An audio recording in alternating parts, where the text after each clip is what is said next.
Autrefois, le royaume du Manden prospérait dans la paix et l'harmonie. Les champs étaient fertiles, les rivières abondantes, et le peuple vivait heureux sous la protection de leur roi bienveillant.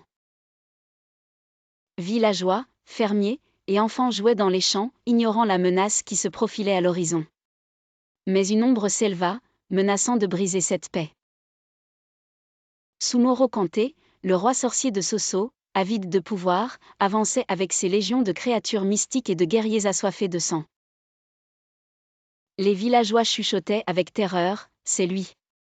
Sumoro Kante.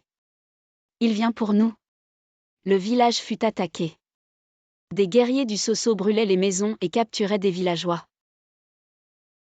Sumoro apparaissait en arrière-plan, vêtu de sa cape sombre, entouré de symboles mystiques flottant dans l'air autour de lui. D'un ton menaçant, il déclarait « Le Manden m'appartient maintenant.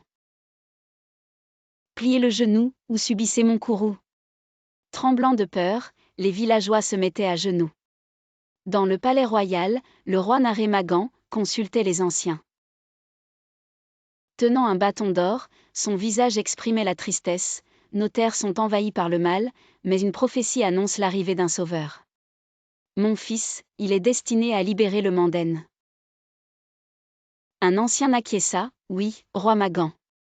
Sujata doit encore grandir. Mais un jour, il portera l'espoir de tout notre peuple. Ainsi naquit Sujata Keita, l'enfant de la prophétie. Celui que l'on croyait incapable de marcher mais qui deviendrait le sauveur. Bébé, il était calme et paisible malgré le chaos.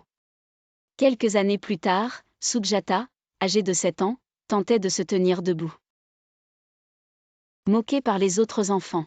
« Regarde, Sujata. Le fils du roi ne peut même pas marcher. Comment pourrait-il nous sauver ?»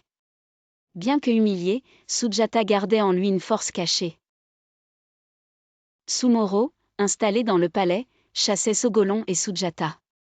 En quittant le village, Sujata se tourna vers Sumoro, la maladie qui s'en va pour revenir ne laisse personne en vie. Sumoro, je reviendrai. Sumoro rit, ignorant la puissance de l'enfant.